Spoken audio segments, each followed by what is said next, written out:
expected, no agreement. A deal was never on the cards because you can't agree to end a war if the victim isn't present. There are things to say about the details, and there are things to say about the issues. On the human details, the feel, the textures, I mean, clearly Trump was very effusive, extraordinarily so in his greeting of Putin. And I was very struck by the contrast with his performance in the press conference afterwards, when he was notably deflated. He spoke for barely 3 minutes, unlike Putin, who pretty much dominated that event. It's also interesting that the format was not a one-on-one, and that it was much shorter than expected, around half the time that I think the White House had indicated would take place, and no lunch.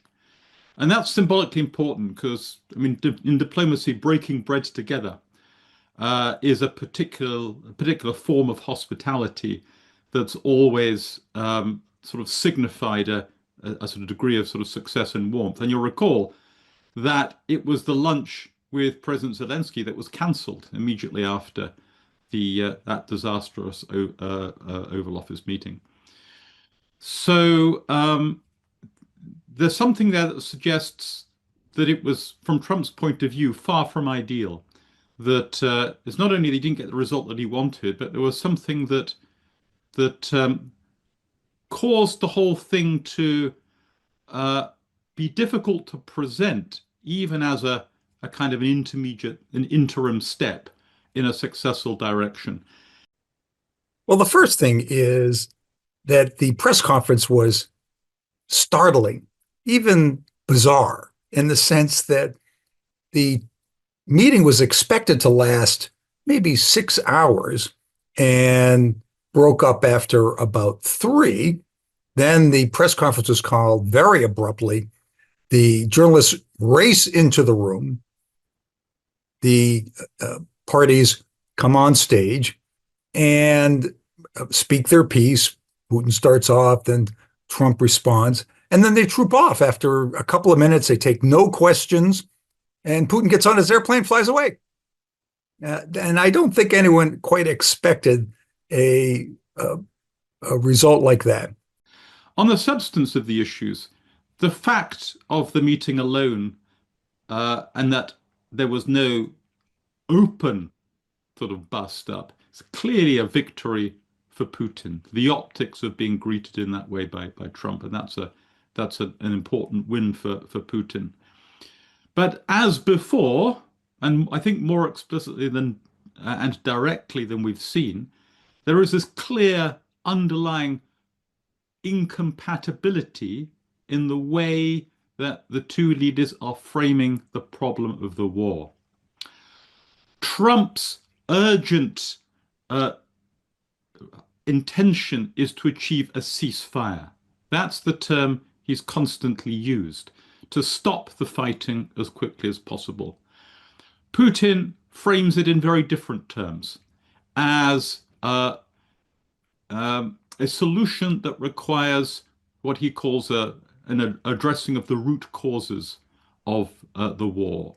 And that's code for a much larger geopolitical agenda that would not only, in effect, pave the way for Ukraine's subordination to Russia, but bring about some longer-term, larger restructuring of European security on Russia's terms. That's really the extent of his ambitions. And that's not something that he is rushing to achieve. It's a firm and fundamental goal.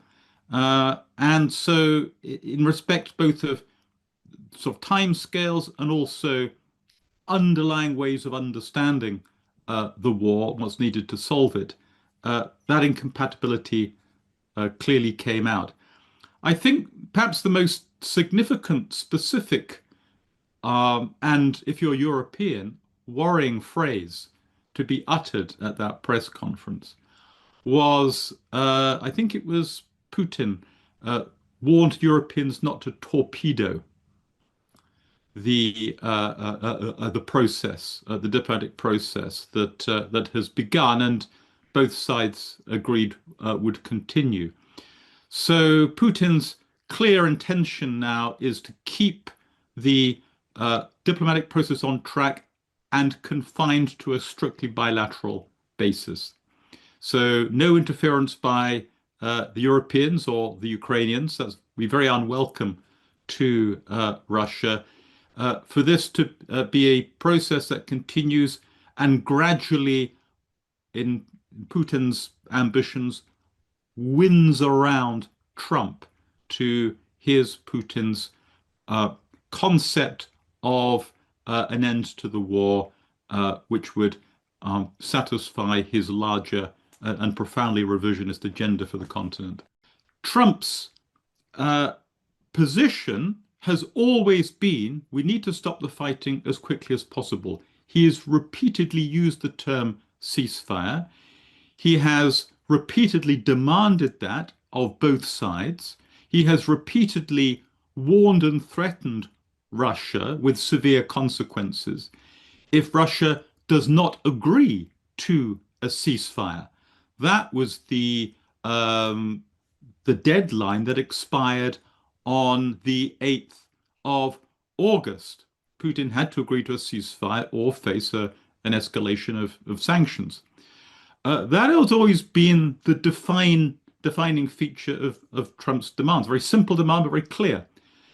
If he's now rowing away from that, moving towards a different view that a ceasefire no longer has to precede the negotiation of end to the war, but that a negotiation has to take place while the fighting is going on, and that the end of the fighting can only be achieved once a much larger geopolitical agreement has been reached.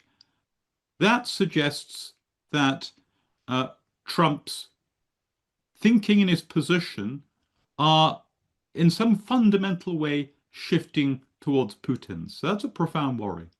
Well, the first thing to say is that it's a pretty extraordinary position to adopt as a proposal, in other words, as a request to Putin.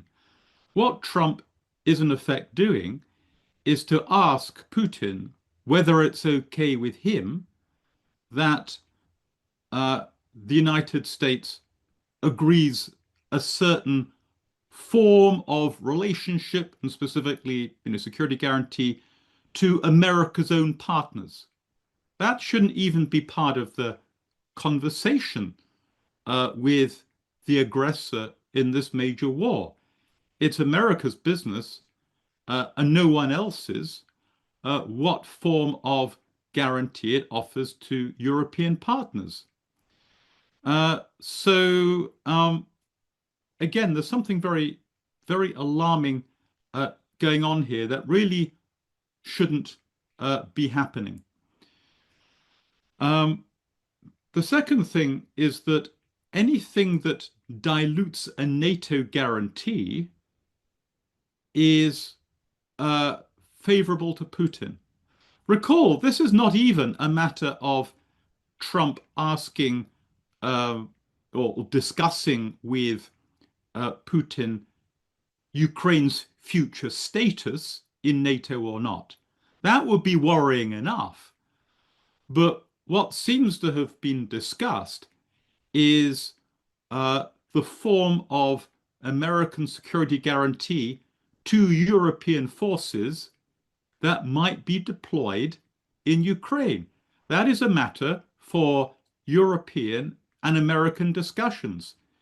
It's astonishing that Trump should be seeking Putin's approval for an entirely intra-NATO, intra-European security question. 偷偷告诉大家，我最近发现了新法宝 Royal Face 逆时奇迹系列，它有活肤露、全效精华，还有精华霜。尤其我皮肤比较偏干，所以我非常的注重保湿。保湿做得好，肌肤自然烹润。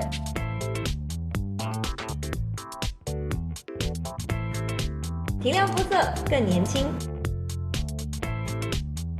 抚平皱纹超有感，而且气色变好。用心保养，每天都更美丽。